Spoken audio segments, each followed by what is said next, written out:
Pablo Lameir, je suis peintre et je poursuis en parallèle des études d'histoire de l'art à l'Université du Mirail à Toulouse.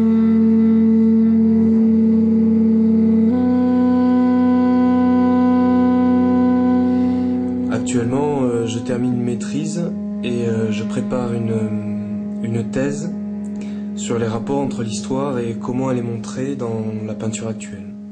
C'est en 2008, au début de ma licence, que j'ai commencé à m'interroger sur la peinture et son histoire, à travers la découverte notamment de la Renaissance italienne, mais aussi par le biais de la peinture du grand siècle français et du siècle d'or espagnol.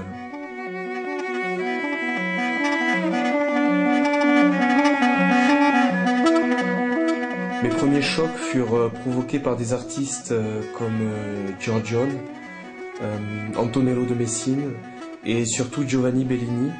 Donc tout ça me fit réfléchir à quel genre de scène je voulais montrer et surtout comment les montrer.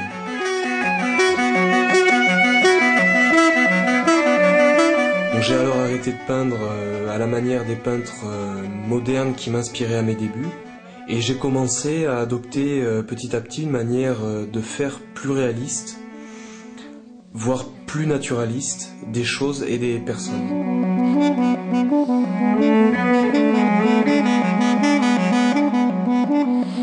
Donc j'ai commencé à dessiner sur le motif et pour les grandes compositions, les scènes, je prenais des photos de camarades afin de les mettre en situation, ou pour peindre leurs portraits, ou pour faire des compositions un peu plus ambitieuses.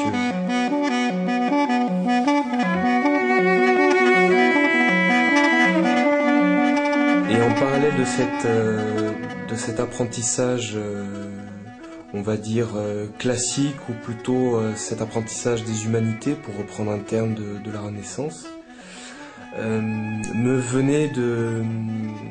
sont venues des questions portant sur le pouvoir des images et quel sens ce pouvoir avait encore dans la peinture d'aujourd'hui.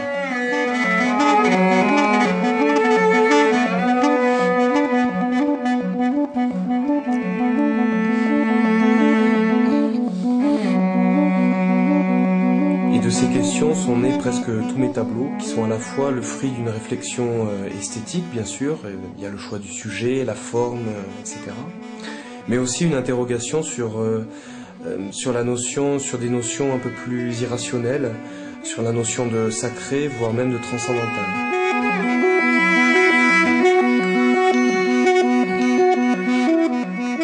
Par exemple, le tableau qui montre une femme voulant saisir une petite figure sur une tablette graphique est une toile que j'ai nommée le mystère de l'incarnation, car dans ce tableau, en fait, je cherchais à comprendre comment peindre la représentation d'un miracle, mais avec des éléments simples, avec des objets du quotidien.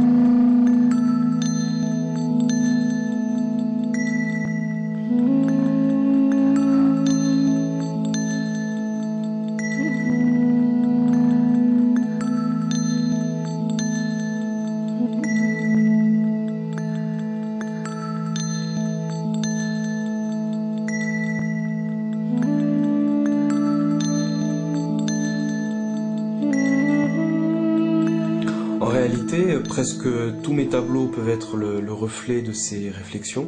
Et j'essaye de peindre et de composer de manière claire et lisible, que ce soit lisible autant pour moi que pour le spectateur, c'est très important, pour tenter de réaliser ce que un théoricien de l'art comme Charles Lebrun au XVIIe siècle appelait une théologie, il appelait ça une théologie muette.